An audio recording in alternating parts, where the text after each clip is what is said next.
Radhe Radhe. Good evening, everyone. Live from the Radha Krishna Temple of Dallas in Allen. And good afternoon or good morning, depending on where you are joining us from. Now, Siddhi and Siddharth, I thought we were going to hang out today at pretty much this same time, 6:45 p.m. Central Dallas time. But looks like there's been a change in plans. Is that right?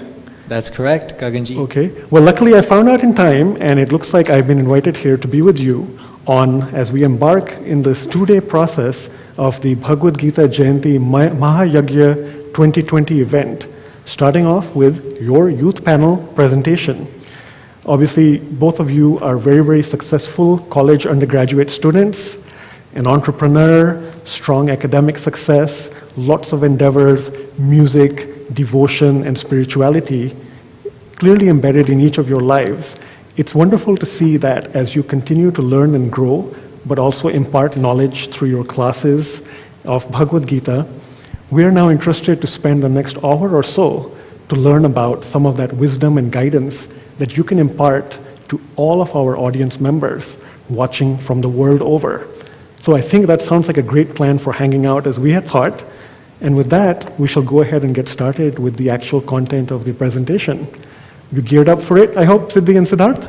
Yep, we're ready. All right, Sounds wonderful. like a very productive hangout to me, so let's get started. All right, wonderful. So I think my first, question or verse sort of segues over to Siddhi. Today, I believe the temperature is going to drop to about 30 degrees Fahrenheit. It was 70 degrees Fahrenheit yesterday, but in summer it's 110 or 115 degrees Fahrenheit. So, hot or cold, winter or summer, do you have any kind of preference?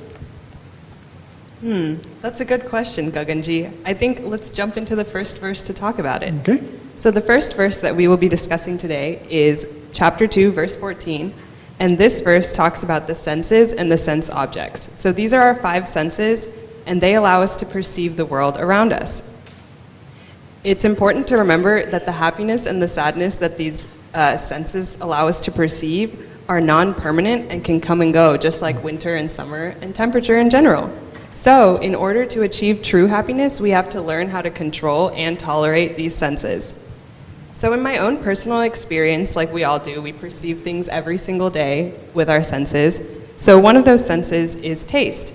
And when we're eating, it's important for us to acknowledge that we are making sure that we're not overindulging in our food. Mm-hmm. So whenever I'm eating, for example, something sweet or something savory, I try to ensure that I'm not overly indulging in that or feeling too much pleasure out of eating that particular food item, whatever it may be. Another example of this in our daily lives that I'm sure we can all relate to is watching TV or going to a movie or just watching anything online like we do in the time of this pandemic. And when we're doing that, I try to always remind myself that whatever I'm watching online or on TV is not actually what reality is. And I try to ground myself in reality and not try to get over-absorbed in the fictitious world that the movie or the TV show is showing us. And those are just some of the ways that I try to control and rein in my senses on a daily basis. I think another important part of this verse is the part where it talks about how these happinesses and sadnesses that the senses provide are non-permanent and fleeting. So an example of that for me is one of my favorite foods to eat, despite me trying to control my pleasures in terms of food, is paneer and naan. Okay. Now, I always try to eat paneer and naan whenever I'm given the chance to have a kind of special meal or something, but if I were to be handed paneer and naan every single day for every single meal indefinitely, I would probably enjoy it for a day or two, maybe 3 days, but then eventually I'd get tired of it. And that makes sense, right? So this one food that had given me so much pleasure when I ate it, maybe once in a while, now consistently does not bring the same sense of joy and the same sense of satisfaction. So in that way, it's clear that when you try to attribute happiness to worldly things, you're bound to get disappointed, and this happiness or sadness is not permanent in the material world. Very interesting. So I think what I heard in summary is you don't go to buffets, you probably don't cry in movies, but you do spend a lot of time here at Yugal Kunj having naan and paneer. Exactly. Wonderful. Siddharth, did you want to add anything to that? Yeah, just was going to talk along the same lines. You know, one of the things you learn later on, if you've taken an econ class, for example, is we learn about the law of diminishing returns, which talks about how we have decreasing marginal utility. And I think it has broader implications beyond just economics. If we think about it in our day-to-day world, like Siddhi mentioned, there's so many things that even if we derive happiness out of one instance or two instances, we find ourselves frustrated or ready to move on to something else after we've after the fourth or fifth instance. Very interesting, and I'm glad you made a reference to economics there. Yep. So the next part I'm going to talk about is Siddhi mentioned two words, temporary versus fleeting, which is in that 14th verse of chapter 2. How about we think about, in a similar sense, victory and defeat, loss or gain? Do you chase any of them in your typical endeavors or activities? You know, that's a great question, Gaganji, and I think that brings us right to this next verse that I would like to talk about. And I think chapter 2, verse 38 is one of the most important verses in the Gita because it gives us the key to living a long, happy, and healthy life. We learn what attitude we should adopt when we're met with good fortune or when we're met with adversity. It's important, as Siddhi said, to control our emotions and try to treat everything with a level head. When we're younger, we think of adversity as maybe losing a soccer game or maybe not doing well on a test. And as we get older, we find ourselves met with increasing responsibilities. We have more important consequences of our actions, and it's important that we are able to have a strong mindset when trying to achieve our goals. So one thing I would like to talk about is the fact that in college, you have a lot of free time compared to high school. You have class for less time during the week, but you see that there's a lot of things that you need to do outside of the class that you don't necessarily need to do in high school. And I'm not just talking about research or homework. I'm talking about working towards your future career and professional goals. And so because of that, a lot of people feel that combined with the lack of family support can take a toll on their mental health. And if you're able to adopt the sort of mindset that the verse describes, you'll find yourself, just being able to achieve a lot more. And the second part of the verse talks about taking away sin, and I think that's a really important part as well. You see, Swamiji teaches us that God is a part of you. God is a part of our soul. And so if we find ourselves leading more virtuous lives because we're able to handle anything that comes our way, and we are able to truly adopt this sort of attitude, God will reward us. One thing that I like to talk about to my high school kids in the class that I teach, along with Siddhi, every Sunday, is that karma is like a bank account. Good karma adds to it, and sins or bad karma take away from it.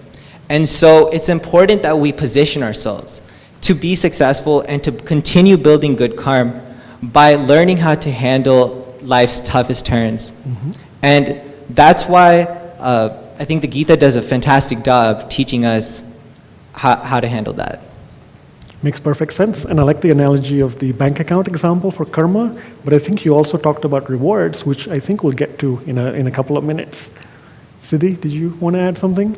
Yeah, of course. So as Siddharth mentioned, in high school, and even in middle school, your daily activities are very structured. But in college, you have a lot more free time and a lot more room to play with what you want to do. So personally in college, I'm juggling a double major. I also have a job on campus, and I'm also doing research on the side. So even though your course load might not be as structured, in college, you kind of add stuff to your time, taking away from it as you need. So with all of that, you're faced with so many different challenges on a daily basis, and there's so many deadlines you have to meet, so many projects you have to get done, so many assignments you have to work on. And with that, it's really important not to overreact to every single obstacle or every single challenge, and try to maintain a level head and engage in meditation, engage in mindfulness on a daily basis. And I think this relates to this verse that Siddharth talked about, because it says to treat happiness and distress alike. So a lot of the time we're really focused on the results of our actions and how those results directly impact our life. But in college and even in life beyond, there's so many moving pieces at all times. It's important to pick your battles and kind of practice mindfulness and not get too bogged down when things don't go your way. Makes perfect sense, and you'll be amazed that not just for youth, but even in the working world, all of us are now learning so much more about mindfulness, being aware, being absorbed in the present moment. And as you mentioned, meditation, which clearly the Bhagavad Gita imparts a lot of knowledge about, is certainly very, very key to that. Well, Siddharth, now to continue that wisdom journey, can you talk to us a little bit about maybe something that's multi-branched or maybe like a fork in the middle of the road? Absolutely. And I think the thing you're referring to is our mind, right? We have so much trouble controlling our mind. And this next verse here, verse 41, teaches us about how to have a strong intellect and tells us about the power of strong intellect. And that kind of reminds me of a story I'd like to cover. So in the Mahabharata, of course, the Gita takes place in the Mahabharata, but there's many other things that we learn about as well. In the Mahabharata, there's a story of the 5 Pandavas learning from their teacher, Dronacharya, how to shoot a bow and arrow. And of course, Arjun was probably the most famous one with the bow and arrow. But in this story, it talks about how when Arjun was trying to shoot a bird in the tree, he was able to shoot the bird directly in the eye. And when Drona asked Arjun, how were you able to do that, right? How were you able to get this arrow and get it directly into the bird's eye? Arjun responded that the only thing he saw was the bird's eye. And that figuratively represents, I would say, the type of laser focus we need to have and the way we need to control our intellect. And funny story is, my mom actually wanted to name me Parth, which is another name of Arjun, simply because of that story and because she wanted me to have a strong intellect. The next thing I want to talk about is the fact that you need to be disciplined. And the reason for that is because although, like in school, for example, you have lots of different tests week to week, there are bigger tests or bigger things that you need to accomplish in order to stay on track to whatever career you decide. So I know that because of the pandemic, the SAT isn't necessarily required to apply to college anymore, but there are other tests that you have to take once you go to college if you want to be like a lawyer or a doctor. For example, you have to take the MCAT if you want to be a doctor, or you have to take the LSAT if you want to be a lawyer. And so we just talked about, Siddhi and I both talked about how in college you're so busy trying to juggle all of these things. It's important that you have a strong intellect to continue positioning yourself and continue studying for these broader exams. And it's something that can't be really crammed in one night. It has to be done over a period of time. And in order to do that, in order to be successful in like the LSAT, for example, and in order to succeed in your classes, you have to have the ability to control your intellect and prevent it from being distracted. And being distracted, I guess, brings me to the next point, which is multitasking. We learned throughout school and throughout scientific research how multitasking isn't really effective. We're far more effective as human beings just focusing on one thing and trying to accomplish that. And so I think that kind of stems from the same idea about the need to control the intellect and just focus. A more personal example that I would like to talk about is a story of how once I graduate, I intend on becoming a consultant. You know, we live in a Desi society where uncles and aunties, everyone's telling us what to do, and people are trying to force career paths on us. And for me, what I realized was I wanted to work in a career path that I was passionate about, or I wanted to work in a profession where I was helping other people every single day, and I wanted to help people solve their problems. That led me to realize about a year ago, or a year and a half ago, that I wanted to be a consultant. And because of that, I started prepping myself and equipping myself with experiences and extracurricular activities that help build those skill sets that would enable me to be a successful consultant down the line. And the fact that I knew what I wanted, I guess, gave me the extra time necessary in order to prepare myself for that recruiting cycle. Makes complete sense, and consulting can be fun. It does have its joy and challenges at the same time, but as you rightly mentioned, if you're able to control and restrain your senses, have some sense over the mind, the intellect as well, that's going to help you stay or have that laser focus that you talked about with the example of Arjun and the Pandavas. By the way, fun fact, you probably know this, but Siddharth ends up actually rhyming with Parth, so that probably worked out fine, right? Yep. Siddhi, pop quiz for you. Mangoes or oranges? Which ones do you prefer? Personally? Mangoes. Mangoes? All right. Well, with that, do you want to talk to us a little bit about fruits? Yeah, sure. So that jumps us right into this next verse, which is verse 47 of chapter 2. And this verse talks about how, every day we're performing duties, we're doing actions towards whatever our goal is or our daily activities. But it's important, Bhagavan Krishna tells us in the Gita, it's important to not be attached to the results of those actions. So we need to be focusing on the action itself and doing our best and putting our best foot forward, but not being so attached to whatever the result or whatever the fruit of that labor is. So in my personal experience, if we take it back to, when I was born a long, long time ago, I'm in a position, the position that I was born in has allowed me to partially be in the position that I'm in now.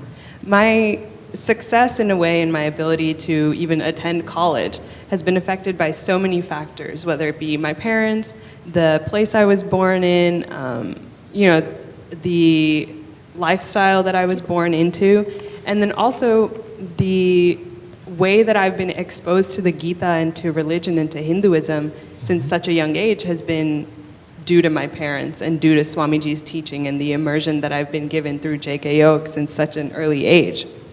So it's important to be mindful of all of those factors when you try to work towards any goal and you try to place the fruits of your labors in your favor. So for example, let's say that you're studying for an exam and you're doing all you can to study for that exam and you end up doing really well. Instead of, you should be able to celebrate that, but instead of, getting overjoyed and kind of gaining a sense of pride and overconfidence, it's important to ground yourself too in that and remember that, there's so many of these factors, my parents, my teachers, that have led me to be successful on this exam. And on the contrary, if you perform not as well, you know that you put your best foot forward and you studied as hard as you could, and you know that on the next round, maybe to pivot your studying strategy or something. So when facing failure, you don't want to allow the perception of yourself from those results to affect your sense of confidence or your self-perception. And you shouldn't attribute your self-worth to those results. And this works on the contrary too. So even when you are faced with a success, you shouldn't get overconfident based on those results. So that's basically what this verse is talking about. And I think it's extremely important that we remain cognizant of that on a daily basis. Absolutely. I think it's a very nice example about not focusing on the rewards, of course, but still, as you implied, the wisdom tells us to really focus on enjoying that task for what it is, doing your duty, and in turn, many times we don't realize perhaps, and especially the younger generation may not realize, that you end up having much better success, whatever that success means, because you're doing it with the right purpose in mind. Absolutely.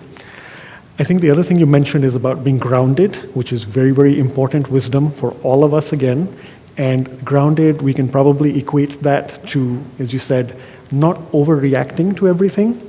So you want to have a sense of balance or poise. And in fact, in the Bhagavad Gita, we see equipoise mentioned many times, or we also have this state of equanimity.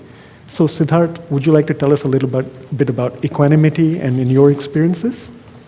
Absolutely. So what we see in this next verse, verse 48, is we need to live a life and perform our duty without being attached, like Siddhi said, to the fruits of our actions, being attached to success and failure. And I think I have one example that really talks about how I've been able to implement this into my life. So for those of you who don't know, I work on a startup with my father, and we've been working on it for many years now. Now, most startups or most companies, after an initial time of investing capital, are able to make money. But for us, it's a little bit different because we have a tech startup, and a tech startup usually takes some time to take off. And so we've been working on this company for 2.5 to 3 years now, and it was a struggle for us. We weren't able to get users for our platform. We weren't able to hit revenue, but I think that we both had faith in the underlying technology that we had. And we tried not to let that discourage us and just try our best without being attached to the fruits of our actions. And it paid off. Just yesterday, we had a professor who's the head of UT Austin. So for a fun fact, all 3 of the members here on the stage went to University of Texas, hook 'em. We had we had a professor, agree to use our software in 6 of his course sections next semester. And so we're going to be looking at 150 to 200 students now using the platform in just the next month. And it's been a long journey, and we still have lots of room to go. But I think it's really symbolic, right, of the type of attitude and mentality you have to be able to take on endeavors like that. And I think that people are met with challenges like that in different forms all throughout their life. Another thing that this verse talks about is performing your duty. So despite being a student and despite being an entrepreneur, I had a personal tragedy in my family a few months ago. About 9 months ago, my grandma passed away. And as a result, it took a toll on our family because she was such a strong person in our family and was someone who really held the family together. And as a result, I saw it as an opportunity for me to step up and perform my duty to my family. I actually went and decided to move in with my grandpa for over 4.5 months. Now, that's not something easy. I'm only 21 years old. My grandpa's 85. If you think about it, he's lived 4 times as long as I have. And so if you think about the differences in habits, differences in preferences, there were some things that we needed to work out. But what was important to me was that I could be there for him, be there for him in a time of tragedy and as my duty as his grandson. And so I think that it shows how it's important in this world for us to be able to balance all these roles that we have. Mother, father, son, engineer, student, whatever you may be, right? The ability to work your best, try your hardest in all of these roles and not being attached to the fruits of your labor is really what the Gita tells us to do. Yep. And Siddharth, thank you for being vulnerable there and sharing, your personal story and experience. But again, it's very remarkable that you were able to take a decision, as you said, that supports the family in a broader sense, and also you're transcending generations in a way to be able to share all this learning and wisdom as well. As you both, Siddhi and Siddharth, were mentioning as well in terms of multitasking, it's pretty clear, if the audience already didn't get it, that it's more helpful if you're not trying to do too many things at once. Focus on one at a time, one step at a time in this long journey, and that's going to have, I think, a lot of progress and strides. The other word I kept hearing from both of you is on attaching or attachment. So there's this whole concept in the Bhagavad Gita, I believe, Siddhi, about this 8-step process that kind of starts with maybe contemplation or attachment and leads to ruin. So maybe you want to talk about those couple of verses that apply to you? Yeah, for sure. But right before I do that, I did want to clarify something that Siddharth mentioned. So we talked about, multitasking is a little bit difficult at times, but we do have multiple roles that we have to assume and multiple duties that can change based on our circumstances. For example, I've been at home for the past couple of months because of this pandemic. So instead of being in Austin, taking college classes there, I've been at home. So with that has been the added responsibility of, taking care of my younger brother, helping my parents out when they need help. And I think it's important to distinguish between multitasking and assuming the role or the duty that you need to do, because at times it can be difficult to kind of parse the two. And my high school band director used to say, be where your feet are. So what that means is that whatever situation you are in, you are giving 100% when you are in that position. So if you, for example, were in class and you were thinking about what you were going to eat for lunch that day, you're not giving 100% to being in class. And then when you're at lunch, you might not be able, and later in the day, you might not be able to fully remember what you did in class. So then even though you were physically present, you weren't fully mentally present. So I think being where your feet are and taking each duty one step at a time is very important. But moving forward into this next verse, this is verses 62 and 63 in chapter 2 still. And these verses kind of outline the 8-step process that you mentioned. And basically, what happens in these verses and what happens in our real life too is that, our senses perceive something. And let's say we perceive something like all of our friends, we're just turning 16, everybody's getting a car. And we perceive that. We're like, oh man, all of my friends are getting cars. I want a car too. I just got my license. So then you start getting attached to the idea of wanting a car so that you can drive it around. Once you start getting attached, now you have a strong desire. You might start asking your mom and dad, placing hints here and there. Hey, my friend's got a car. Can I have one too? And then if that desire is not met, then that can sometimes lead to anger. Yep. For example, if your parents are like, no, not right now, money is a little tight, or maybe a little later, you might get frustrated with them. You might be upset because all of your friends in the present are able to have a car and drive around wherever they want to and meet up and do whatever they want.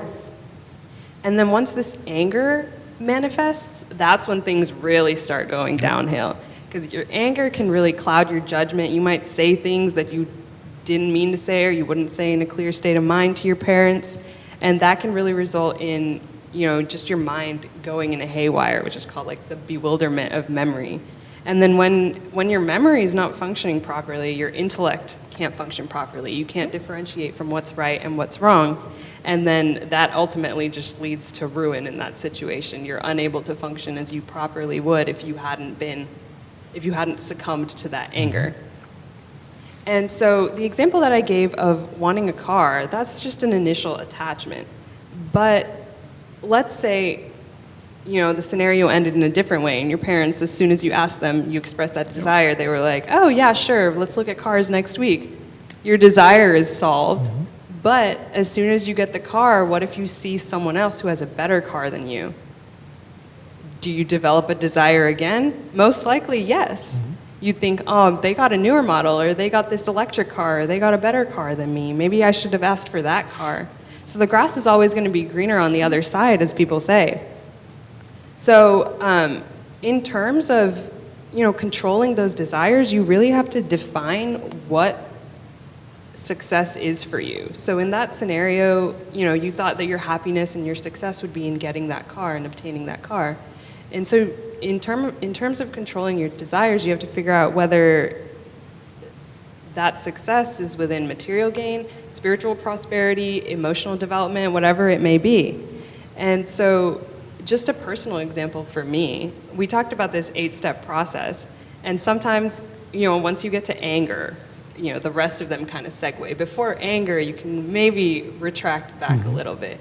But whenever I do get angry, whether it be at my parents or my brother, I sometimes say something or blurt out something that I'm not in the right mind for, and I just say it. And then maybe 20 minutes later, I realize what I said, and I realize that I never should have said that, or I never would have said that if I had been in the right state of mind. So in that case, the initial anger had actually clouded my judgment and made me do something I wouldn't have done in a clear mind. So the way that we can avoid this and this feeling of guilt and regret is to actually control our senses and our attachments that lead to anger in the first place. Absolutely right. I think as you gave the example from the previous verse from your teacher or in band, I believe, keeping your feet where they are, and as you also hinted, not dreaming about naan and paneer while you're in class. But the idea being, again, that your attachment is something you can't necessarily avoid, but keeping those tempered, keeping them balanced, not having that, infinite sense of desires. As you said as well, sometimes we all will get angry. You may say something that isn't something you should have said, but then you mentioned earlier as well, meditation, being calm, perhaps taking a deep breath. I think that's a lot of useful advice for all the youth who are watching us, and everyone, in fact. Yep. Siddharth, it's a very lovely kurta pajama set that you're wearing there, by the way. You don't have to tell us on the spot, but is there a brand to it? I'm honestly not even sure, but sure. I could tell you after. Okay. I just wanted to quickly add in, before I talk more about brands, to what Siddhi said. I think that the philosophy of the Gita and the philosophy that Swamiji teaches, not just to us, but the rest of Jaihi Yoga as well, has really helped me live a life where I can control my emotions and not get specifically as angry as the rest of my peers or those I've seen around me. And that lack of anger and frustration has subsequently made me a happier person and someone who is able to see the good in others. I think that we live in a very provocative society, a very controversial society where everyone's always out to get each other. And, adopting this sort of mindset in your life will allow you to see the good in others. And, just living a devotional life, living a life where you're controlling your mind, will allow you to be a better person and be kinder because you're able to see God more clearly in other people. I mentioned earlier how God is within all of us. And because of that, I think it's helped me see everyone alike, regardless of race or creed. But moving on to what you said about the clothes, right? I think that a good verse that talks about this is verse 71. So we learn about giving up material desires, and this kind of reminds me of my former self. When I was in middle school and when I was in high school, I cared a lot more about like the brands I was wearing, the types of shoes and clothes that I had, and I felt like, you know how Siddhi mentioned, every time I saw some of my friends maybe have cool shoes or cool shirts, I would tell my parents, can we go to the mall? I want to go buy that. But now that I'm more mature and I have other priorities in my life, I'll still go and buy clothes, but like a lot more on an as-needed basis, right? Whenever I need clothes, rather than someone else kind of sparking me to go get clothes. And I think that living your life like that allows you to just be happier, right? Siddhi mentioned it's a slippery slope of the grass greener on the other side of the fence when you attach your mind to material objects. And I think that it'll also allow you to be more productive with how you kind of use your mind and use your intellect, rather than fostering feelings of jealousy. You're fostering feelings of love and devotion. I think that's very well said, as you mentioned, that we can get away from this whole aspect of maybe a lot of people trying to get ahead of you or trying to get the better of you just by keeping it calm and simple with a lot of love and devotion. Yep. Siddhi, you mentioned you, of course, juggle 2 majors in college, a lot of classes, lab work, plus tutoring as well. And so when you're working, what kind of mindset do you maintain, or how do you kind of perform those tasks or duties? What is kind of running through your mind typically? That's a really good question, and I think this next verse tells us exactly what we should be thinking about and what kind of process we should be going through when we're performing our daily duties. So this verse kind of expands on what we talked about in a couple of verses ago, in that, you know, you don't want to be attached to the fruits of your labor, and you just want to put your best foot forward and let the results fall as they may. But then this verse goes one step beyond and adds that you want to dedicate all of the actions that you do in the service of God. So I think this verse is extremely important, especially to me in a personal manner. When I heard this verse and when I heard Swamiji talking about it in his lectures a long, long time ago, I made a point to myself to try to relate activities, my daily activities, to God in some form or fashion. Of course, I'm not a pro yet. I can't do it for every single activity, but I do try to consciously be aware of some of the activities I'm doing and relate them to the service of God in some way. So here are some examples. When I'm eating, for example, I try to remind myself, I'm eating this food to sustain my health and body so that one day I can use it to pray to God and, you know, maintain my health. Because if we're not eating, we're not taking care of our body properly, we won't be able to focus on God. We'll be struggling with, you know, other ailments, diseases, issues that would retract from our ultimate goal of, you know, performing in the service of God. Another example that you mentioned about, like, how are you juggling all of this schoolwork? When I'm doing schoolwork, I try to remind myself that I'm learning and studying so that I can secure a good future for myself, help people who need help in the future, and also so that I don't have to worry about food or money or stable lifestyle, so that I'm able to focus on God in the future. Because I know a lot of times it can be really difficult for us to kind of understand, why are we doing all of the things we are doing? It seems like so much of a burden to be a student. It seems really difficult at times, and sometimes you just want to give up. But I try to look at the bigger picture and remind myself that if I put in the effort now, later I'll be thankful and I'll be able to focus on God. Because if in the future I wasn't able to have a stable-ish lifestyle, then I would be worrying about those issues on top of trying to focus on God. So that would make my mind focus on multiple paths, as we said, instead of just the one unifocus that we're supposed to be focusing on.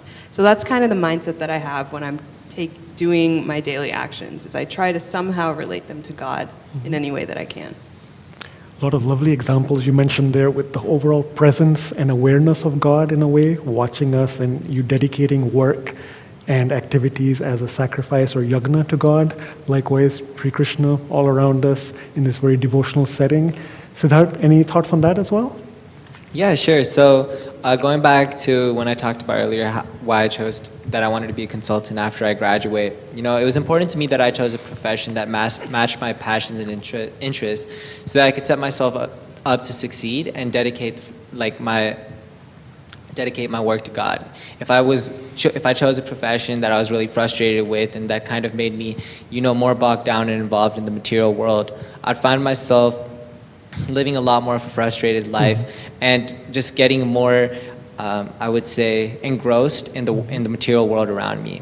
And so I wanted to choose something where I could dedicate my work, dedicate my passions, into creating something better that I could then, present to God, and that came in the form of problem solving in the field of consulting. Absolutely right. Yep. Now, each of you in your own spheres, of course, as I mentioned at the very beginning, successful students, also entrepreneurs, and in different ways in your jobs, for instance, on campus. I'm sure there's a sense of, followership, or as you are leaders. So would one of you like to talk about, leading perhaps people on this path of spirituality or devotion? Yeah, Maybe of Siddhi? course. Yeah. So this next verse, chapter 3, verse 25, actually talks about that. Okay. And so it talks about how, people who are unaware of how we're supposed to be leading our lives, they are attached to the fruits of their labor. Mm-hmm. But people who are wise, who have gained this knowledge through the Gita, through Swamiji, through J.K. Yog, are able to, reel that back in a little bit and try to lead a life without attachment.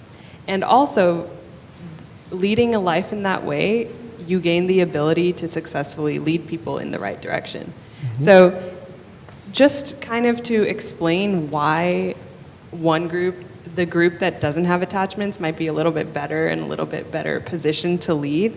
If we think about, people who have a lot of material attachments, people who are focused on material gain, especially in, in the U.S., the society, we're taught to take everything from an individualistic point of view. We're taught that, we should do everything we can to climb up the corporate ladder, to succeed in every way we can, to make money, to retire fast, to succeed monetarily. Mm-hmm. And so these people who place their goals in that kind of lifestyle are really focused on material gain for themselves. And as a result, maybe without them even realizing, they can be selfish at times. Mm-hmm. And selfishness is not a great quality to have when you're leading a group of people, because you want to be able to lead that group of people in their best interests instead of your own.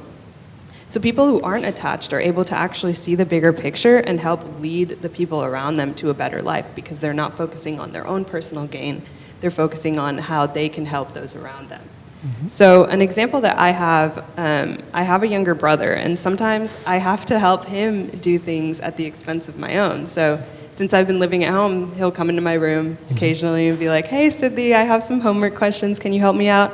I'll, of course, be working on my own stuff, but I have to put that aside and help him out whenever need be, because that's my duty and that's what I need to do to help him succeed and to be a good role model for him so that he can eventually pass that along too. Yep.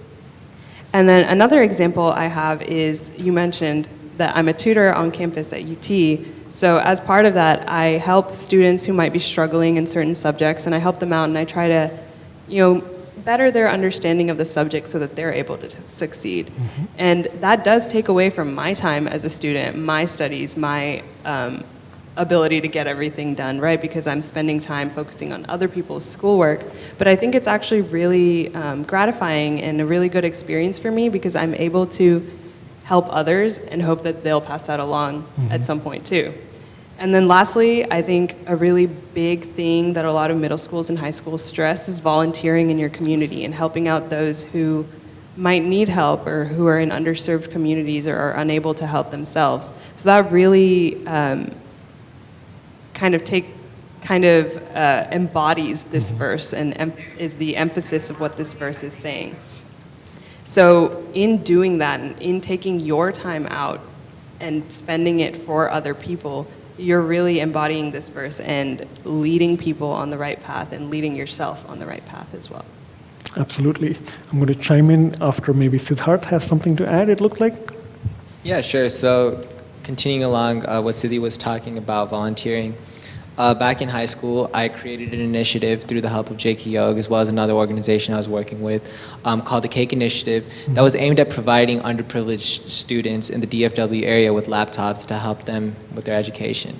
So, we live in a digital age now where pretty much everything we do, especially with the pandemic now more than ever, is pretty much on a computer. But unfortunately, not everyone has the resources to afford a computer. And so the purpose of this initiative was to kind of help students with their education by providing them the laptop that had a lot of utility software, as well as resources that they could use to study and help themselves in school. Very nice and noble initiative to hear about, Siddharth. And likewise, Siddhi, as you mentioned, tutoring, and you mentioned not just about leading by example, but also the process of passing that on from one element of the chain to the next. So whether it was with students on campus, volunteering or charity activities, or even with family members like your brother, that whole chain continuing is what helps that entire process of devotion continue. Speaking of your brother, by the way, I hope you don't mind if he makes a cameo maybe a little later today, so you get a chance to maybe help as well. And so before we actually get united, if I may say, with some of those people who will be asking us questions a little later, how about we talk about unity in the sense of yoga? Siddharth, did you want to talk about that? Yeah, absolutely. So what we learn in this verse, right, is we see that God is telling us, right, how we can have our mind unify with Him. And that's the answer to that is through devotion. So when thinking about devotion, I think there's so many different ways you can engage in acts of devotion. For me personally, I sing bhajans here at the temple sometimes, but for other people, it could be through yoga, meditation, whatever they wish or whatever they desire, service to others. And I think it's important that we're not in a foot race, right? Spirituality is not something, it's not a you versus me type thing. It's more of a you versus yourself. You're racing against yourself and all of your past karma over thousands of lifetimes. And that's what's important to remember. How can we continue living a life filled with devotion? And it could be anything from singing bhajans to doing something nice for someone. All of that, there's a huge spectrum of deeds, right? Can help us lead a life of devotion, can help us detach ourselves from the material world around us and just be more virtuous people. Yep. You versus yourself. I like that example, and also in terms of becoming just a better version of our own individual selves. Yep.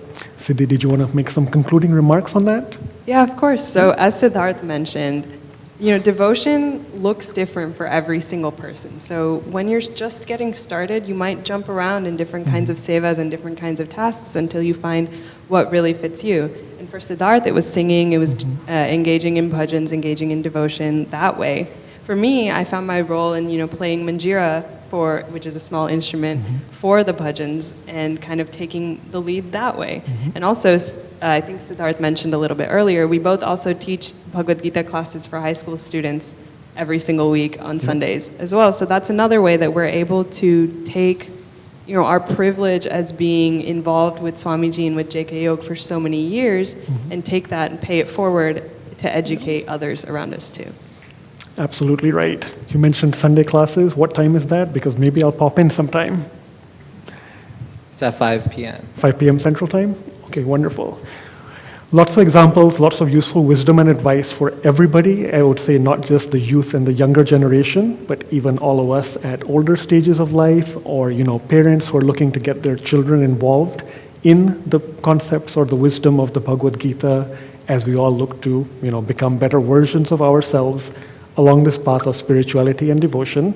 So I'm really glad that Siddhi and Siddharth, you each were able to share a lot of examples with us from your own experiences, and of course journeys that you've had literally since you were babies, literally as young children associated with JK Yoga and the Radha Krishna Temple of Dallas. So now, as a small switch, what we're going to do is we'll have a few younger participants come up one by one, and they'll each ask one of you a question. See that you can give a short, brief answer, and then we'll also hear a brief bit about their own experiences as they also share with us how their experience with devotion and spirituality has been, or what their future endeavors might look like. So with that, we'll go ahead and get started. We have our first participant, Niharika Worthy. please join us here. And you can ask us or ask one of our panelists a question that you have. So Niharika, over to you. Radhe Radhe. Radhe Siddhi, Radhe. my question is for you. So a lot of the times in high school, there's a lot of stress due to grades, lack of sleep, and family expectations, and as well as struggles relating to mental health. And this takes a huge toll on a lot of students. So what have you been able to do to manage your emotional and mental stability? That's a really good question. Thank you, Niharika. So from a personal standpoint, I think you mentioned a couple of things. You mentioned grades, family expectations, balancing your mental health, and also sleep. So you have to rank those things. You have to rank them in order of priority. And I would rank mental health and sleep above all of those. That took me a really long time to figure out. Even in middle school and early high school, I valued my grades and my family and their expectations over all of that. But there comes a time when you pivot and you realize that your mental health is actually more important than all of those things. So the earlier, the better. So now that you know that, try to do that. But basically, what I noticed is that once you start prioritizing your mental health, your grades and your family and their expectations will follow accordingly. When you are kind of just, they say the term burning out. When you're just burning out and doing things because you have to do them, you're not exactly putting your 100% into everything, and you just feel like you're constantly just struggling to get everything done. It's just a daily cycle. That is not the best place you want to be when you're trying to engage in your duties as a student or in high school as you are. So some things that I do on a weekly basis to try to manage my mental health is I try, especially now in college, to read a book for at least like 30 minutes a day. I know that we were all probably huge readers back when we were in elementary school, but now that we've gotten into the chaos that is middle school and high school and even college, you find yourself having to push that away to bring in other things. But if you just, before you go to bed, I know a lot of us are on our phones all the time, before you go to bed, if you try to read instead of being on your phone, you'll notice that you have a much better time sleeping, and you'll be much more refreshed the day after. I also like to take things I call mental health days, where I just do everything for myself, try to calm my mind, try to just think of absolutely nothing that day. So I hope those are some examples that help you out. Yes, thank you. I'll definitely do that before Sounds good. school starts again. Wonderful. And if I can add, there's certainly no shortage of reading material that Swamiji has offered to us. It's all at our fingertips, so obviously I hope a lot of people take advantage of that. Now, Niharika, I heard, of course, we talked about sleep patterns. You may have a routine or an answer for that now, but also talking about mental health. I know you have a little bit of an interest and activities on the yoga perspective. You'll probably talk to us about that in a second aspect. But first, I know you also enjoy movies once in a while. Cinemas have been a difficult thing to go to this year, but if you had a choice, band, baja, barat, which one would it be? In this case, I would choose band because at school, I'm a part of an extracurricular activity called Color Guard. The purpose of a color guard is to interpret the music we hear through the work of flags, rifles, sabers, and dance. Being associated with JKO and RKT, I strive to remind myself to use the teachings I've learned in adverse circumstances. An example is when I get stressed or anxious about competitions or performances we have for Color Guard. And in these situations, I try to reassure myself that I should just enjoy the moment and focus on the present, because the outcomes is not in my hand. And thinking about the results and how it will play out won't necessarily change anything. What may get affected in this process is my mindset or perhaps the performance itself. In other words, I should just not be attached to the outcomes because that's a factor that's out of my control. Additionally, a valuable tool that has aided me is yoga. Yoga keeps life balanced in all aspects and has left such a positive and colossal impact on so many people's lives. My family and I have practiced yoga for about 8 years now, and so my mom and I decided to take a step further and be a part of the yoga teacher training program that JKO held a couple months ago.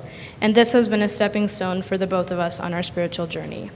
In conclusion, we all undoubtedly agree as a family that ever since we began practicing yoga and have been implementing Swamiji's teachings in our daily lives, our state of mind and spiritual growth has improved remarkably. Thank you. Radhe Radhe.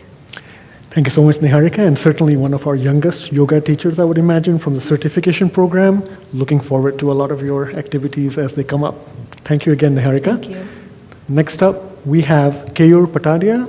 That last name sounds familiar, but we'll save Siddhi the choice of having to answer a question. I believe you have a question for Siddharth. Yeah, so my question for Siddharth is, how do I motivate myself to do things I may not always enjoy, such as studying and other schoolwork, from the perspective of the Gita, of course? Yeah, absolutely. So I think it took me a long time to realize this, but the way I do that is just understanding the bigger picture, putting everything in perspective. Why are you spending time studying? Why are you spending time doing something you don't like? And a lot of times it's a means to an end.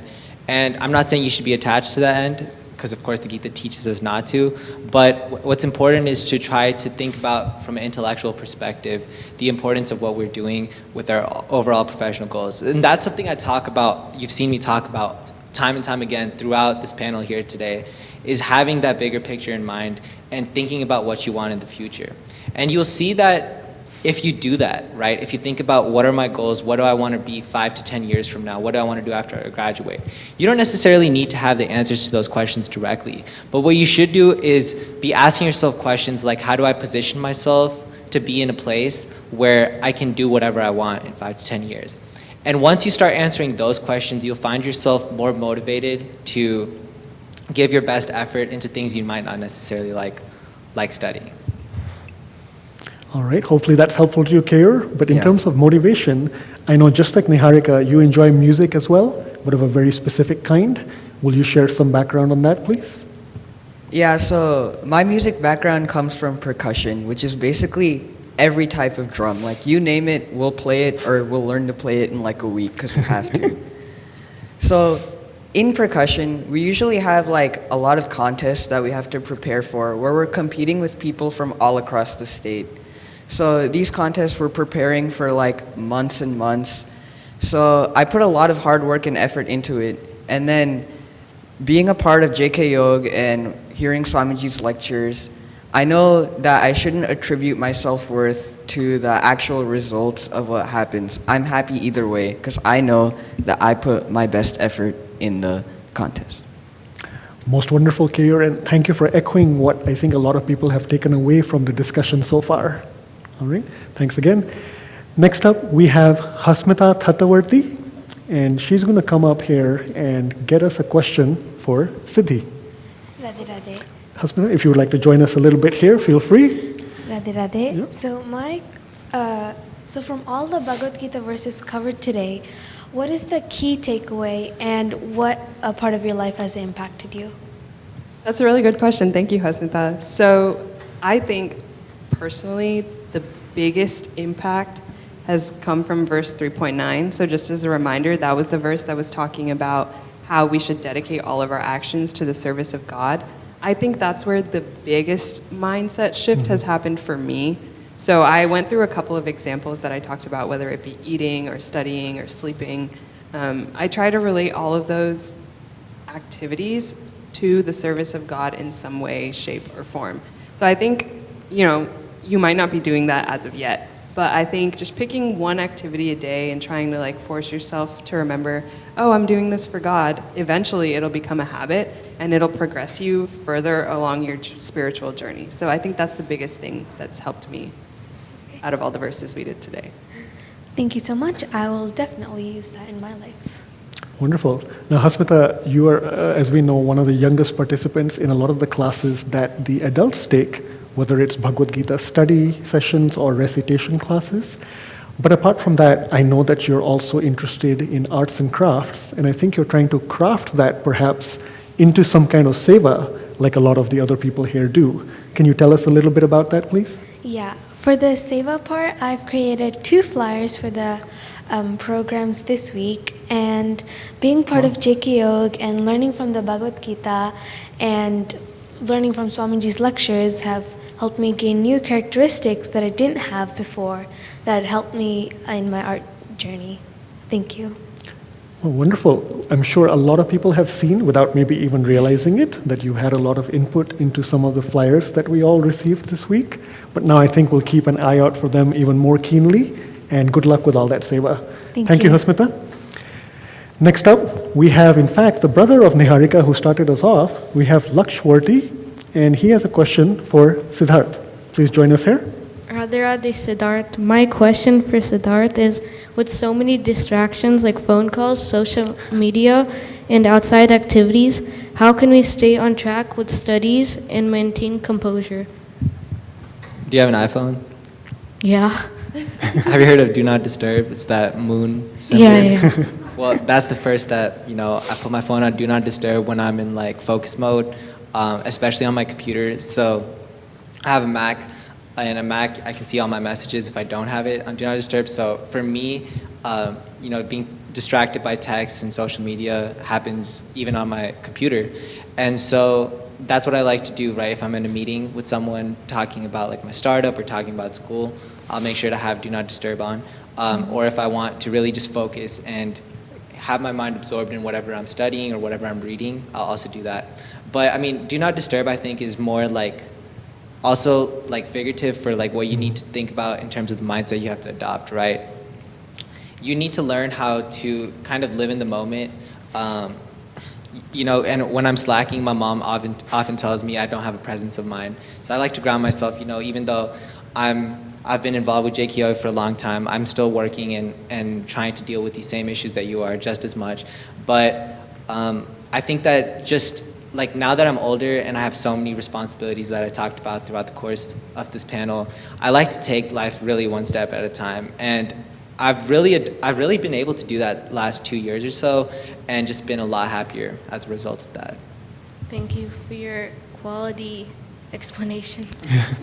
So now you have some answers there, Laksh, and I think Siddhi and I now know how to get a hold of you, or maybe not be able to get a hold of you sometimes. Siddharth? Now, Laksh, you come across, of course, as we know you, obviously very calm and balanced, mellow, but you enjoy things that are complex in terms of words, I believe. Yes. Can you tell us about that background? So when listening to Swamiji's lectures, I strive to grasp words that are compelling to avail my vocabulary.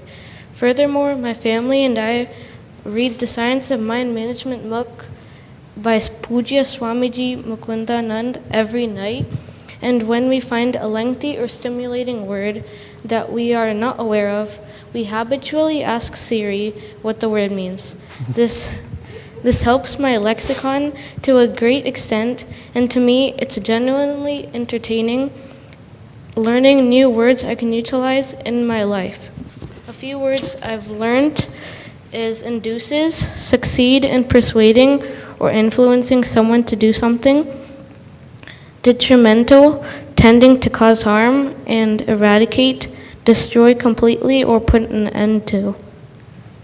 Very interesting. So vocabulary is your interest, and you actually use spirituality to learn much more vocabulary because, as we all are hopefully familiar, Swamiji's text, the Bhagavad Gita, and of course the Science of Mind Management, and even a lot of his other publications and writings, they have such apt and complicated, good-suited vocabulary words that are for that specific situation.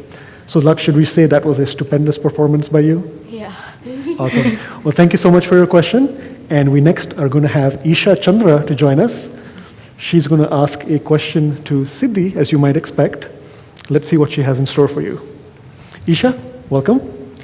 Radhe Radhe. So my question is that based on the Bhagavad Gita, what are some harmful habits that you noticed were harmful and that you can avoid in your daily life? That's a really good question. Thank you, Isha. So, we talked about some of the major harmful habits that in the panel. For example, anger, jealousy, greed, those are pretty harmful habits. But, let's talk more about what we can do to control those habits. So, we're at the point where we probably can't control all of the thoughts that pop into our heads, right? At least I can't fully control them. Maybe you can. But so sometimes I'll have like a thought that might not be necessarily positive, or it'll be anger towards someone or jealousy towards someone. And that's not necessarily a productive thought, right? So one thing that Swamiji teaches us to do is whenever we have one of those thoughts, to recognize that it was a bad thought and then toss it aside.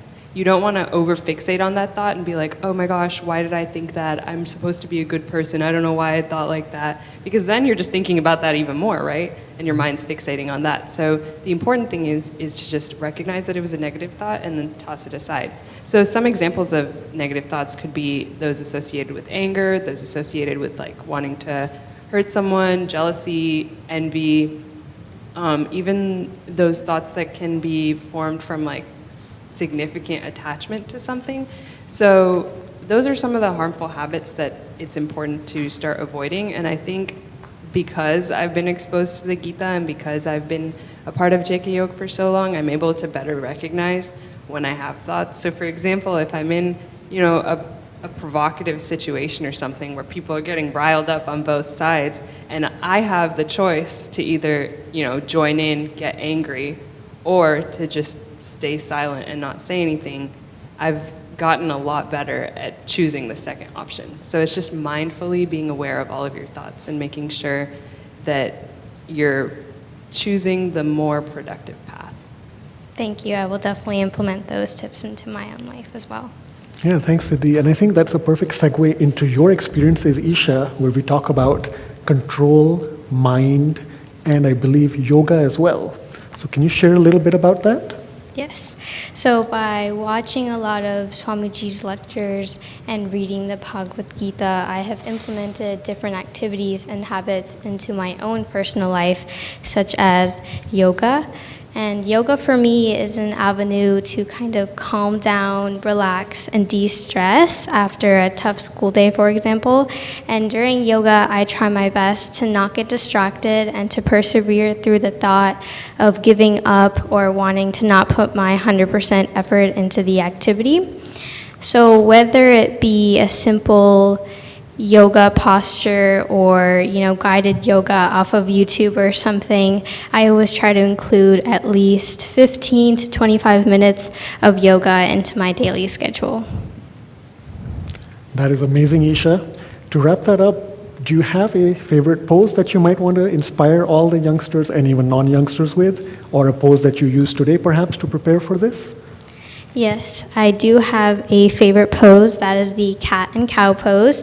That's a very simple pose and can be implemented by a lot of beginners in yoga, and it's also a very simple pose because it does not require a lot of physical effort despite its great benefits. Wonderful. Thank you so much, Isha. And then our final question is going to be from Pranav Thirukonda. And if you'll join us here, you can get your chance to ask Siddharth the last question. Radhe Radhe. My question for you, Siddharth, is how does the Bhagavad Gita inspire you to be better in sports and athletics? In sports and athletics? Yeah. Well, I talked about it earlier. Remember when I talked about how when we're little, an adversity that we face is losing a soccer game or a basketball game? Mm-hmm. So, I would say in hindsight, a way Bhagavad Gita could have inspired me to be better in sports and athletics were to train harder, but not care as much about, my individual stats, right? So if I'm playing basketball, care more about assists than points. If I'm playing soccer, care more about defending than scoring goals. And thinking more about what you're contributing to a team. And if you're playing an individual sport, you want to think about, okay, how can I give it my best shot? What do I need to do to be disciplined? And how can I discipline my intellect in order to train harder, in order to, think about my game analytically, whatever it may be. So what sport do you play? Tennis. Tennis. All right, so I'm guessing that you're playing that as an individual. So Yeah. For that, I would say, first of all, if you set a training schedule, right, to achieve your goals, and then after that, if you lose a match, right, try to control your emotions. Or if you win a match or win a tournament, I don't know if you're going to play USTA, be a super champ in 5 to 6 years, who knows. But whatever happens, right, remember where you came from. Remember that at some point you were a beginner. And try not to ever belittle your opponents. You never want to make them feel bad. If you ever like whoop somebody, right, you don't want to start talking trash. So that's how I would say you can implement the Gita in sports. Okay, thank you.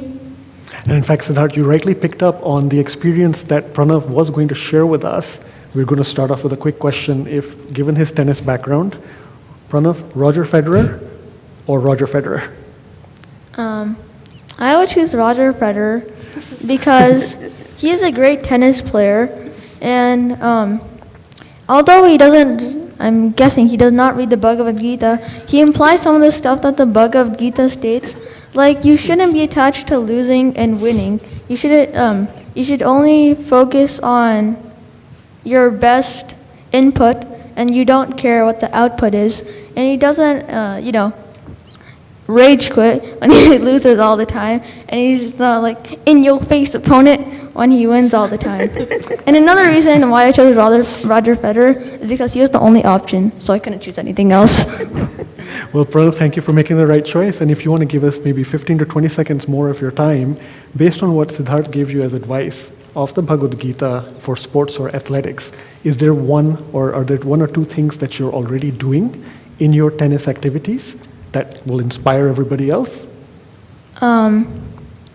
Well, I would say you need to practice a lot, because without practice, you'll just not be as well as if you practice more.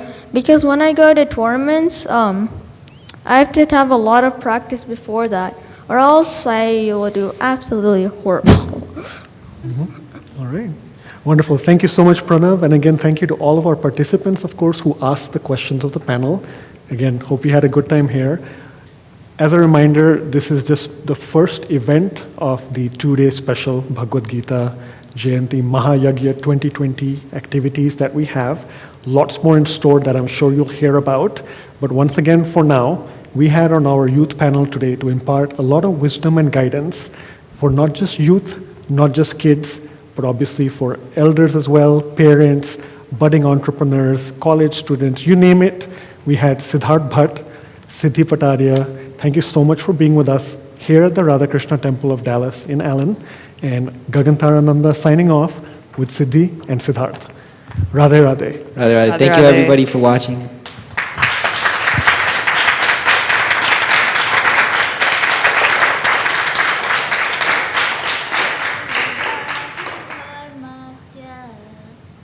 ग्लानिर्भवति Bharat अभ्युत्थानमधर्मस्य तदात्मानं सृजाम्यहम् परित्राणाय साधूनां विनाशाय च दुष्कृतां धर्मसंस्थापनार्थाय संभवामि युगे युगे.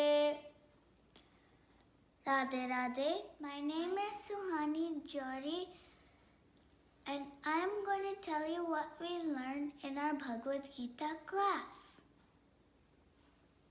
We learned about the goal of our life.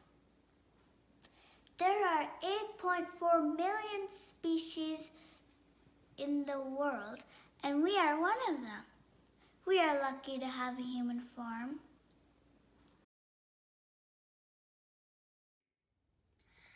What are you doing, Janvi? I'm reading this interesting verse in the Bhagavad Gita where Sri Krishna tells Arjun, Karmanyevadikaraste ma phaleshu kadachana ma karma phalehetu bhur ma te sangostvakaramani. What does that mean? It means we shouldn't be attached to our results. We should just put full effort in. That reminds me, last weekend when I was in my math quiz, I thought that I wouldn't get all the answers to be correct. But then I thought of this class and I thought of this verse. It helped me realize that no matter how many questions I get correct or wrong, I should put in my full efforts and the rest will be taken care of by God. Well, that is NATO, which stands for not attached to outcome.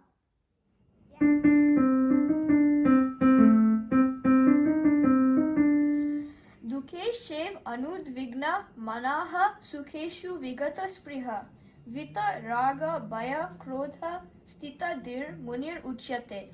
This shloka means one whose mind remains undisturbed amidst misery, who does not crave for pleasure, and who is free from attachment, fear, and anger is called a sage of steady wisdom.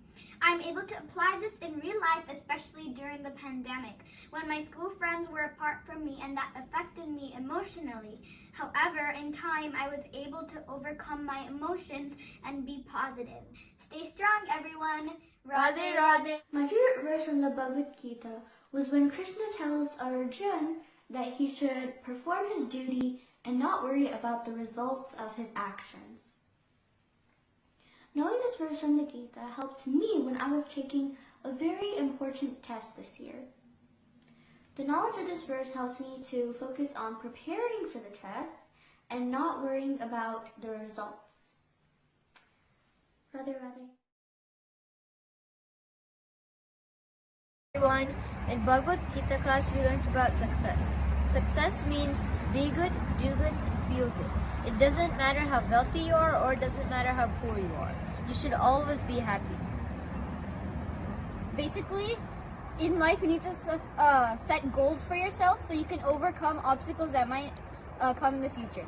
Pain is always there, but suffering from them is optional, which is why you need to connect with God every day with daily sadhana. So in the Gita class, I learned that we are not the mind, the body, or the intellect, but we are in fact the soul.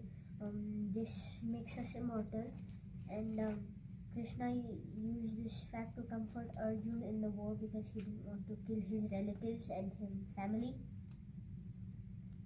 And he also told him to attain the goal in life, which is to attain God and to be happy. But then Swamiji asks a question in one of his videos: why should we be happy? The answer would be to attain ultimate bliss. Radhe Radhe everyone, my name is Rohan Krishnani, and today I'm going to be talking about chapter 4 verse 7 in the Bhagavad Gita. So whenever I think of this chapter in the Bhagavad Gita, I think of, for example, when I come home from a rainy day and I had a bad day at school, and so basically I don't feel good at all, and then I just read this verse and it feels like God is accompanying me. God is by my side through this very moment. Whatever I do, God is right there with me. And although that's not the correct meaning, the correct meaning, I think, is God descended. Whenever God descends, it's for a reason, and this reason is He wants to teach us lessons that lets us grow and change for many generations that are going to be passed down, just so we can change our human life. And that's what I think about the chapter 4 verse 7 in the Bhagavad Gita. Thank you so much. Radhe Radhe. Happy Gita Jayanti. Hello everyone, and welcome back to RKT News. Today with me I have Shriver Raj, Bhagavad Gita class alumni 2020. Shriver, let's hear from you. What is your major takeaway from the class so far? My major takeaway is that we are the soul, and that's inevitable, and it's indestructible, and it's going to go with us from lifetime to lifetime. Insightful knowledge, Shriver. So tell us, what are some major things you've done outside of the class to further your knowledge? I mean, our teacher, Mohit Uncle, has taught us that we have turned our back from God and stopped following the spiritual pathway that God has set for us. And not only that doing sadhana can really help you internally and externally, and it really benefit you in your life. That's some really great news, Shriver. I'm going to hand it over to you to finish off the segment. Thank you, John V. So today, that's the end of the RKT Bhagavad Gita news. I hope you have a great rest of your day. Signing off for now. Have a great day. From this chapter, Sri Krishna teaches Arjuna how to practice loving devotion towards God through Bhakti Yoga.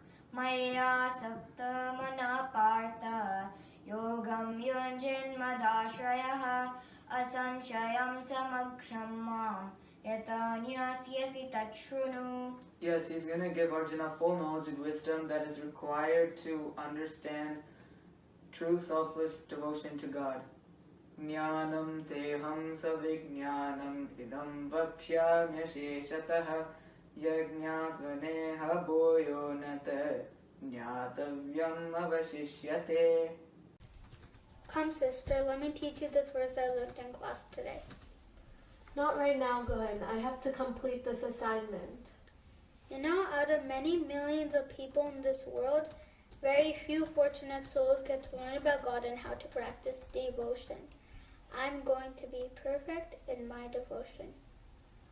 Manushyanam sahasreshu kaschid yatati siddhaye yatatamapi siddhanam kaschid mam vetti tattvataha. भूमिरापो नलो वायुः कम्मनो बुद्धिरेव च अहङ्कार इति यमे भिन्ना प्रकृतिरस्तदा. All this beautiful nature is the material energy of God called Maya. Maya is made up of 8 components: earth, water, fire, air, space, mind, intellect, and ego. Everyone is so busy enjoying this nature that they forget God. अपरेयमितस्त्वन्याम् प्रकृतिं विद्धि मे पराम् जीवभूतां महाबाहो ययेदं धार्यते जगत्. Superior than material energy is the soul energy, also called Jiva Shakti. This soul resides in our heart and gives life to our body. Since the soul is divine, it cannot be perceived by our senses. All living beings are manifested by these two energies, soul energy and material energy. This body is material. It does not have consciousness. The soul present inside our bodies gives consciousness to the entire body. When the soul leaves the body becomes lifeless. एतद् योनीनि भूतानि सर्वाणि उपधारय अहं कृत्स्नस्य जगतः प्रभव प्रलयस्तथा. Mom, God has infinite energies, but Yogamaya energy is the most superior and powerful energy of God. Do you know that goddesses are the Yogamaya energy of God? That is why we must pray to the Divine Mother Radha, Sita, Durga, and Lakshmi to bestow grace upon us so we can know God. Naham prakasha sarvasya yogamaya samavritaha mudoyam nabijanati loko mamajamavyayam. Looking at the nature. Mom, God has created this world and this world is residing in Him.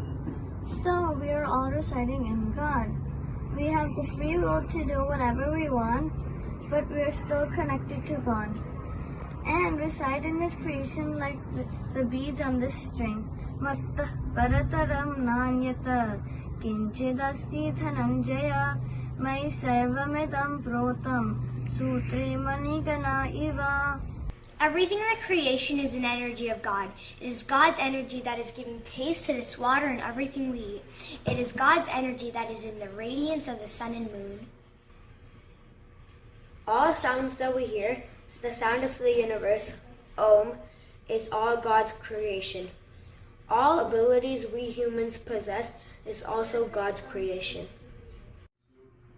रसोऽहम् अप्सु Kaunteya प्रभास्मि शशिसूर्ययोः प्रणवः सर्ववेदेषु शब्दखि पौरुषं नृषु. The fragrance of the earth and everything around us is the energy of God. So is the radiance of the flame. He is also the life force behind all living beings. पुण्यो गन्ध पृथिव्यं च तेजश्चास्मि विभावशौ जीवनं सर्वभूतेषु तपश्चास्मि तपस्विषु. बीजं मां सर्वभूतानां वित्तिः पार्थ सनातनं बुद्धिर्बुद्धिमताम् अस्मि तेजस्तेजस्विनामहम्. We see some people are very intelligent, and that is all God's grace upon them. It is so wonderful to learn that we all are part of God, that God is the creator of the world, and that God has infinite energies. There are many more things to learn about God than this. It would be so awesome to see God. Sri Krishna says we cannot know God unless we overcome material energy Maya by surrendering to Him. Only by surrendering to Him we can receive His grace. Taivi hesha gunamai mama maya duratyaya mame vaye prapadyante mayametam taranti te. What is the meaning of surrender? We must ask our Guru Swamiji. Swamiji explains in his lectures the 6 rules of surrender that we must never forget. Number 1. Desire only according to God's will. Be happy about what God has already given us. Number 2. Do not desire against God's will. Don't complain about what God hasn't given us. Number 3. Have firm faith in God. He is always there and we are never alone. Number 4. Have gratitude towards God. He has given us so many things and let's be thankful for it. Number 5. We have firm belief that God has created this universe.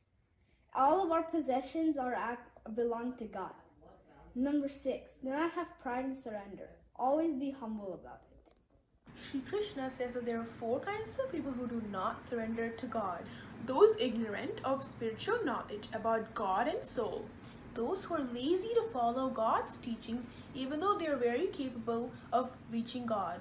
Those with deluded intellect who are proud of their intellect and have no faith in teachings of scriptures and saints. Those with demonic and evil nature. Namam dushkritino mudaha prapadyante naradamaha mayaya paritagnyanaha asuram bhavamashritah. 7th chapter, 16th verse. Sri Krishna said that there were 4 different kinds of people who worship God for different reasons. Number 1, the distressed. Those who had worldly miseries and seek shelter in God. Number 2, the seekers of knowledge. Those who wanted to know all about God. Number 3, the people who seek materialistic things from God, such as money and fame, etc. Number 4, the people who know their souls and their duties to serve and love God selflessly. Chaturvidha bhajante mam jana supritinojana arto jignasurarthati jnani cha bharatarshava. Tesham jnani nitya yukta eka bhaktir vishishyate priyo hi jnani notyatam aham sacha mama priyaha.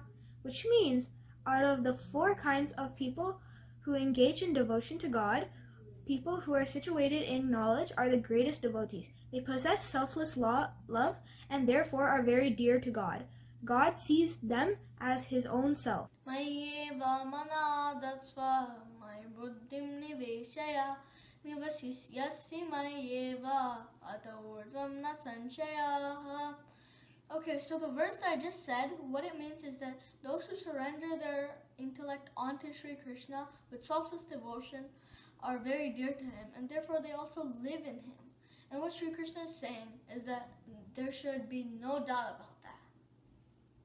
Swamiji explained in his video. Shri Paramatmane Namaha Atashashtodhyayaha Atma Sanyama Yogaha Shri Bhagavanuvacha Anashrita Karma Phalam Karyam Karma Karoti Yaha Sasanyasi Cha Yogi Cha Naniragnir Na Chakriyah Yam Sanyasamiti Prahuhu Yogam Tam Vidhi Pandava Nakya Sanyasta Sankalpaha Yogi Bhavati Kasyana Arurukshor Mune Yogam Karma Karana Muchyate Yoga Rudasya Tasyaiva Shamak Karana Muchyate Yada Hinendriyateshu Na Karmasvanu Sajjate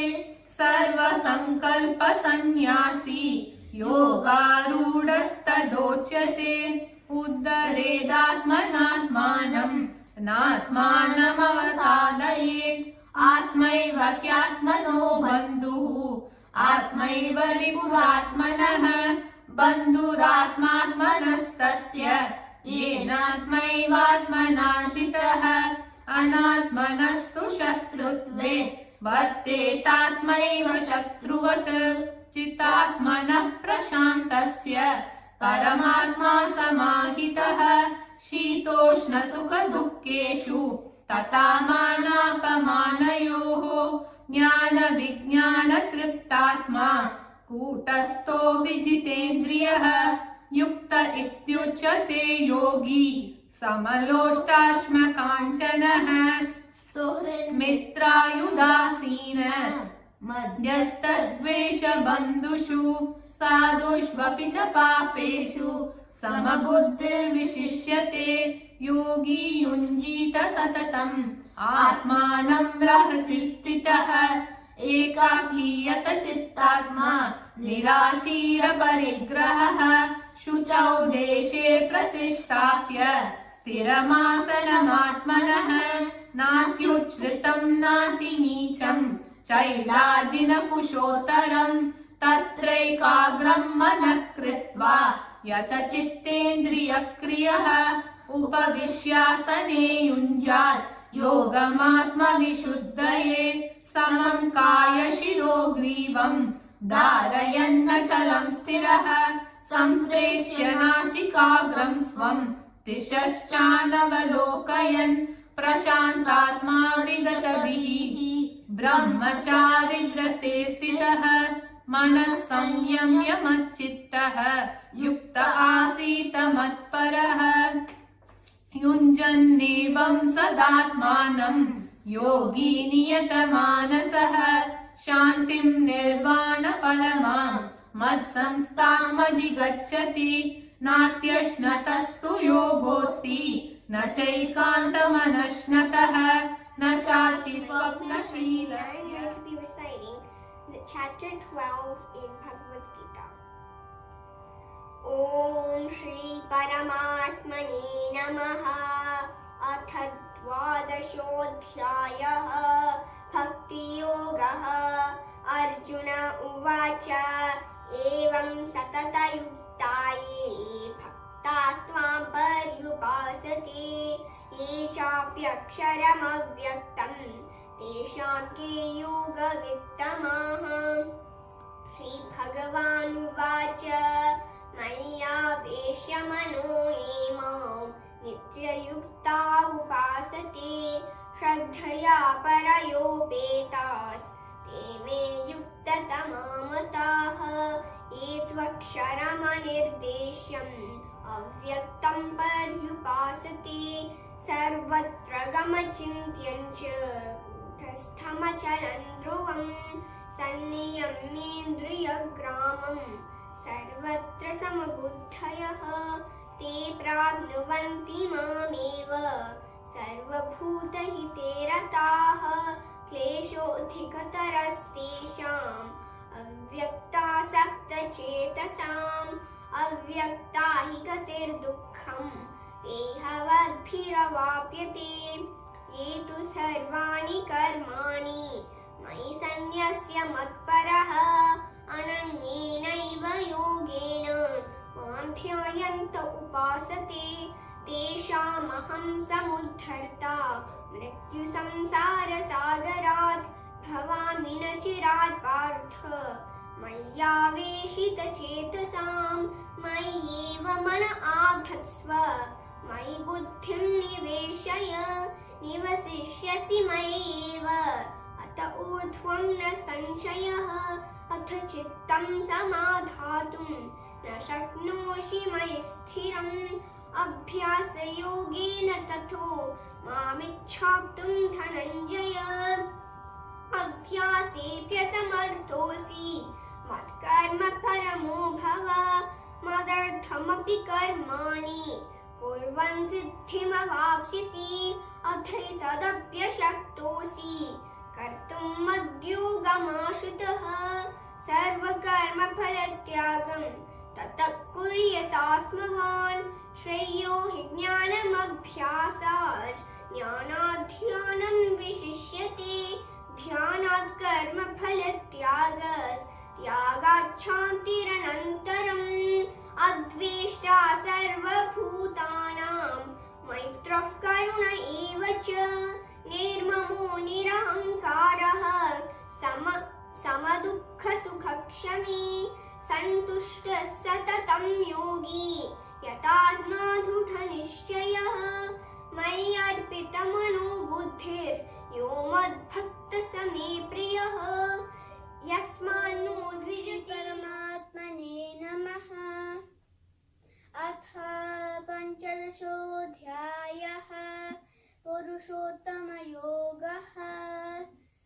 श्रीभगवानुवाच ऊर्ध्वमूलमधःशाखम् अश्वत्थं प्राहुरव्ययम् छन्दांसि यस्य पर्णानि यस्तं वेद स वेदवित् अधश्चोर्ध्वं प्रसृता तस्य शाखा पुनः प्रवृद्धा विषयप्रबालाः अधश्च मूलानि निसन्ततानि कर्मानुबन्धीनि मनुष्यलोके निरूपमस्येह तथोपलभ्यते नान्तो न चादिर्न च सम्प्रतिष्ठा अश्वत्थमेनं सुविरूढमूलम् असङ्गशस्त्रेण दृढेन चित्वा ततः पदं तत्परिमार्गितव्यं यस्मिन् गता न निवर्तन्ति भूयः तमेव चाद्यं पुरुषं प्रपद्ये यतः प्रवृत्तिः प्रसृता स्फुराणि निर्माणमोहाजितसङ्गदोषा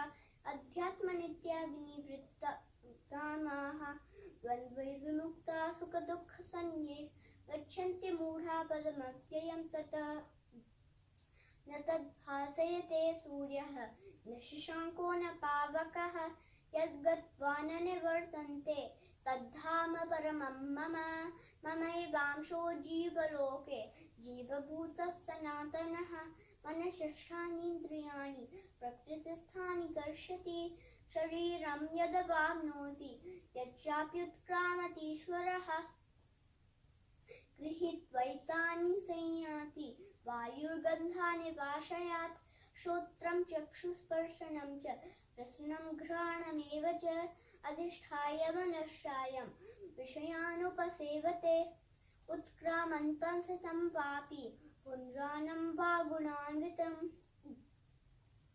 विमूढानानुपश्यन्ति पश्यन्ति ज्ञानचक्षुषः यतन्तो योगिनः शयनं पश्यन्त्यात्मन्यवस्थितं यतन्तोऽप्यकृतात्मानः नैनं पश्यन्ति चेतसः यदादित्यगतं तेजः जगद्भासेतेऽखिलं यच्चन्द्रमसि यच्चाग्नौ तत्तेजो विद्धि मामकं गामाविश्य च भूतानि धारयाम्यहमोजसा पुष्णामि चौषधी सर्वाः सोमो भूत्वा रसात्मकः अहं वैश्वानरो भूत्वा प्राणिनां देहमाश्रितः प्राणापानसमायुक्तः पचाम्यन्नं चतुर्विधं सर्वस्य चाहं हृदि सन्निविष्टः मतस्मृतिर्ज्ञानमपोहनं च वेदैश्च सर्वैरहमेव वेद्यः वेदान्तकृद्वेदविदेव चाहं द्वाविमौ पुरुषौ लोके क्षरक्षाक्षर एव च क्षरः सर्वाणि भूतानि कूटस्थोऽक्षर उच्यते उत्तमः पुरुषस्त्वन्यः परमात्मेत्युदाहृतः यो लोकत्रयमाविश्य वर्तते ईश्वरः उत्तमः पुरुषस्त्वन्यः परमात्मेत्युदाहृतः यो लोकत्रयमाविश्य विवर्तते ईश्वरः यस्माच्चरमतीतोऽहम् अक्षरादपि चोत्तमः अतोऽस्मि लोके वेदेश प्रथितः पुरुषोत्तमः यो मामेवमसम्मूढाः जानाति पुरुषोत्तमं स सर्वविद् भजति मां सर्वभावेन भारत इति गुह्यतमं शास्त्रम् इदमुक्तं मया नघ एतद् बुद्ध्वा बुद्धिमान् स्यात् प्रतिकृत्यश्च भारत। ॐ तत्सदिति।